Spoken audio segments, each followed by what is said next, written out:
el señor Hildebrand es el más capaz y más inteligente periodista del Perú. Y no le preguntas por Zarratea. Eso no es periodismo.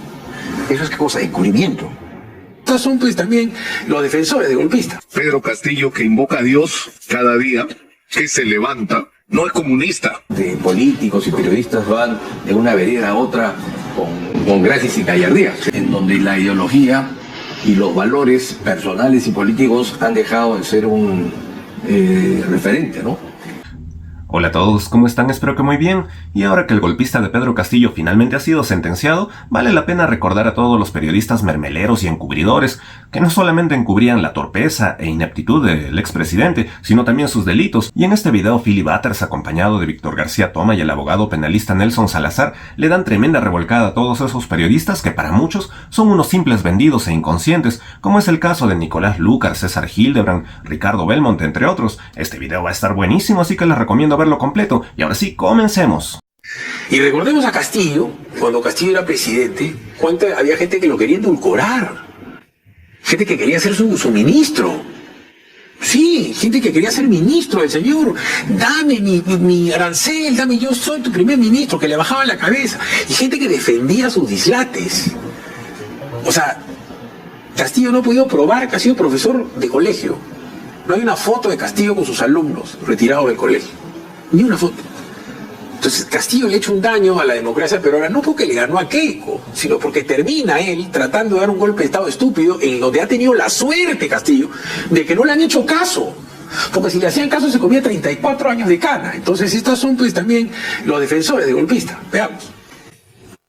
¿Cómo estamos? Bienvenido, Nicolás. ¿Cómo te trato? ¿De usted? ¿De tú? Te digo, presidente, profesor. ¿Cómo te sientes mejor, Nicolás? Lo que tenía que ser una entrevista punzante de un periodista serio hacia el entonces presidente Pedro Castillo terminó siendo todo lo contrario, más una pasada de franela. Este es mi despacho y desde acá conduzco el país, mi estimado Nicolás. Ahora, yo quiero ser reiterativo de esto. ¿Tú eres consciente de que antes de estar sentado acá, tú has estado en tu escuelita en Puña? O sea, que tú has pasado de un colegio rural a la presidencia de la República. El recorrido turístico al interior del Palacio de Gobierno fue obra y gracia de Nicolás Lucar, una de las viudas que tuvo el chotano varios meses antes de perpetrar el remedio de golpe de Estado que lo llevaría a prisión. Y no es verdad, no solo porque el profesor Pedro Castillo, que invoca a Dios cada día, que se levanta, no es comunista. La lista de defensores que tuvo Castillo puede ser interminable, tanto de aquellos que lo impulsaron en la campaña electoral como de los que se subieron al coche una vez llegó al sillón presidencial. Primicia, Castillo decide hablar. Desde la vereda periodística, otro que entrevistó al autodenominado profesor rural fue César Hildebrand. El tótem de un sector de la progresía lo tuvo para su semanario, una entrevista en que por alguna razón que desconocemos, omitió preguntas sobre la entonces personaje de moda Karelyn López. Que Castillo, siendo lo que es un prototipo peruano, sabido, criollazo, pendenciero, pero no me digan que Castillo no es nuestro. Encima, el aprendiz de Hildebrand, que ahora se pasea en algunos podcasts, alabó dicha entrevista. Si estaba en su poder, hasta le entregaba un Pulitzer a su jefe. La entrevista de hoy de César Hildebrand al presidente Pedro Castillo es una clase maestra de periodismo. La entrevista es respetuosa, punzante, incisiva, elegante y entretenida. Tibios también aquellos periodistas que se reunieron a solas y sin cámaras con Pedro Castillo en Palacio de Gobierno. No fue para una entrevista. Los 5 comunicadores que ingresaron, de los cuales solo 3 dieron la cara al salir, confesaron que hicieron una especie de asesoría. Él no se siente asociado con los valores de base marxistas-leninistas que han, formateado el plan de ese partido que aquel fue el candidato de él. Castillo les prometió que si se veían con él sin cámara prendida, les daría entrevista a todos en el futuro. A nadie le cumplió el chotano. Algunos errores, admitió, hizo mea culpa y que haría ajustes, pero lo habló y lo mencionó en términos muy generales.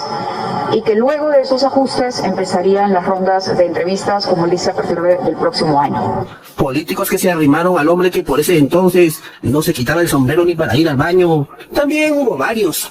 Rostros recordados pululando la casa de Zarratea o Palacio de Gobierno para mendigar algún cargo en el Estado. Hay muchos, desde Daniel Salaverry. Conozco al presidente y muchas personas no saben que, o piensan que yo lo conozco recién de la campaña. Yo a Pedro Castillo lo conozco de tiempo atrás, por una relación más de fe.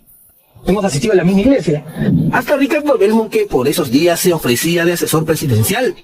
La prueba está que Mirta Vázquez, su primera ministra, dijo: Belmont no es de los nuestros, Belmont no puede venir acá porque si viene Belmont lo vamos todos. Eso queda claro ante la opinión pública, que Castillo se dejaba influenciar por los caviares. De la izquierda a esa que perdió las elecciones, todos buscaron arrimarse también. Verónica Mendoza, Sigrid Bazán, Susel Paredes, Marisa Glave, Anaí Durán, Indira Wilca, Flor Pablo y hasta Mirta Vázquez, que llegó a ser premier. Feministas todas ellas, se tomaban fotos con quien decía esto. El porque los feminicidios es producto de la ociosidad que genera el mismo Estado, la desocupación, la delincuencia. De los que ingresaron con Castillo en el mismo partido del lápiz, es hasta comprensible que hayan sido sus defensores al menos al inicio, pero de otros que ni siquiera tenían coincidencias políticas fue hasta vergonzoso verlos arrastrarse por un carguito. Y al ser la confianza mutua, yo confío, como te digo, yo confío y creo en lo que el presidente nos ha manifestado, no solamente a mí, a todo el Consejo de Ministros. Ahora Pedro Castillo es ya un sentenciado, 11 años y más por el intento de golpe en Estado. Muchos de esos escuderos ya dejaron de serlo, prefieren no opinar, porque consideran quizá que defender no es ensuciarse. Le han soltado la mano. Acá más dramático aún, ¿no? Porque para tú es consensual para la gente de izquierda que el señor Hildebrand es el más capaz y más inteligente periodista del Perú. Ok, te la doy. Y no le preguntas por Zarratea. Tuvo que venir Fernando Rincón para hacer una entrevista de verdad, ¿no? O sea, Zarratea, oh Dios santo, o sea, un presidente despachando en la nocturnidad, caleta, con proveedores del Estado, con sobrinos, con carros de gente de mal vivir, o sea, algo tiene que haber pasado psicosocialmente. Yo entiendo, Lúcar es ideologizado, ¿no? Ya, ok, ideologizado.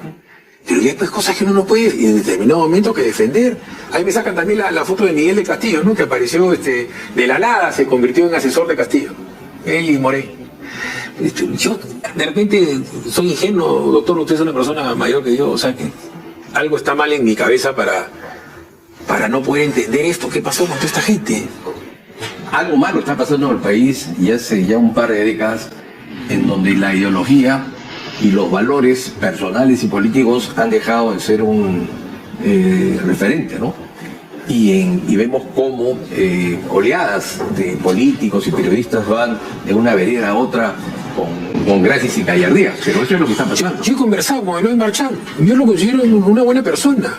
Pero no me puede hablar una entrevista donde olvida. El que hace el reportaje de Zarratea es Eduardo Quispe, ¿no? Que dicho ese paso ha podido llamarme antes de opinar de mí, creo, ¿no? Desmemoriado. América Televisión tiene reportaje de Zarratea. Pasa la primera parte. Correcto. Ahí creo que Mauricio Aguirre era el jefe. No estoy tan seguro, porque también estoy hablando de mí, me pudo haber llamado. Pero digo, tienes ese reportaje. Sacas el reportaje donde supuestamente ha seguido 14 días, lo dijeron, que tenían 14 días de seguimiento al presidente, con 2 cámaras, 14 días.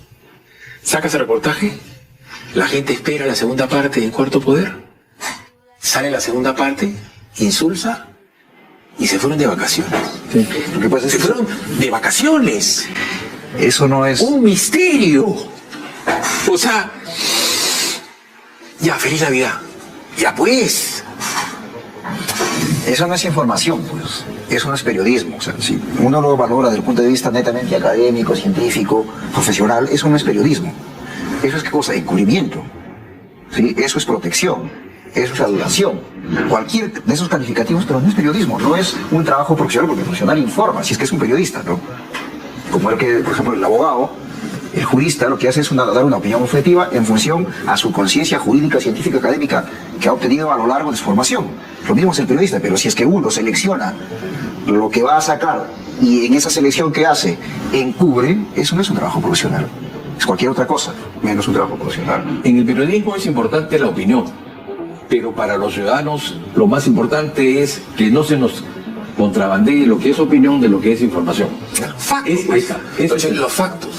Era un presidente que era evidentemente ignorante, ¿correcto? En prácticamente absoluta, pero no te das cuenta que tú has salido de un colegito en Puña y ahora estás acá. Perdón, el que no se da cuenta era Lucar. El señor no sabía aprender una computadora y termina dando un golpe escribiendo el discurso. ¿De verdad alguien cree eso? No sabía aprender el aire acondicionado. El señor no había dado una clase en su colegio con una computadora. ¿No es cierto? Y después la argumentación es: yo escribí, yo imprimí, yo llamé. Y de la manera más poder se dedicó a vender los nombramientos a los generales de la Fuerza Armada. Plata en el water. Se ha visto en este país. Plata en el water. Sí, claro. Da el golpe, se quita y lo agarran yéndose con 9 celulares. O sea, repito, acá tenemos para conversar horas, pero digo, y ahora estoy metido en la danza, o sea, estos tipos me van a poder a mí inventar cualquier cosa, destrozar mi vida y sabiendo que puede ser falso, como le hicieron a Chávarri. Va a salir uno de todos estos señores, el señor Chávarri, disculpe, yo me equivoqué con usted, a uno, y le hicieron trizas a la gente. Entonces, ¿esto qué ha generado? El odio de toda la gente que va a votar por todos los candidatos, que creen que todo el mundo es igual. Todo el mundo es igual. Entonces, ¿qué? ¿Le vamos a dejar en manos a los políticos de siempre o a los periodistas de siempre la próxima evaluación de las elecciones? Justamente ese es el problema, Philip. La mayoría de esos periodistas, si es que no son todos, siguen en actividad y no han perdido mayor credibilidad entre sus espectadores, por más que ante muchos se han quedado como unos absolutos mermeleros y vendidos. Ante sus espectadores, que son también de la misma corriente ideológica, pues siguen con la misma imagen positiva. Y eso sí debería cambiar. Esperemos que la gente sea un poco más consciente, pues si no escuchen por escuchar, porque les cae bien y porque habla bonito a alguien, simplemente por eso ya lo escuchen, sino que tienen que ir más allá y ver de verdad a quiénes han apoyado a esos periodistas, a quiénes han apoyado a esos políticos que han cambiado pues de partido sin problemas, se han cambiado hasta de color, ¿no? Han pasado de ser de derecha a izquierda simplemente por conveniencia. Todos esos periodistas y políticos tienen que quedar ya marcados. No es posible que la gente siga creyendo en ellos. Y de hecho el recuento ha estado bastante bien, pero se han olvidado de la sombrerita Juliana Oxenford, porque no la han incluido, si ella también ha sido una escudera de Pedro Castillo. Por supuesto, cuando empezó a caer todo, se salió del barco como todas las ratas. Apenas el barco se empieza a hundir, saltan. Por supuesto, lo mismo pasó con Nicolás Lucar, que de un día para otro pasó de ser su máximo escudero a su máximo opositor y pedir la vacancia prácticamente todos los días. Esa es la realidad, y esperemos que la gente sea un poco más consciente y sepa a quiénes escuchar y a quiénes, pues, simplemente obviar. Pero bueno, cuéntenme qué es lo que piensan ustedes de todo esto. Los estaré leyendo en los comentarios, y si les gustó este video, por favor, suscríbanse a este canal, compartan, comenten y todo eso, que me ayudan muchísimo. Ahora sí me despido y hasta la próxima.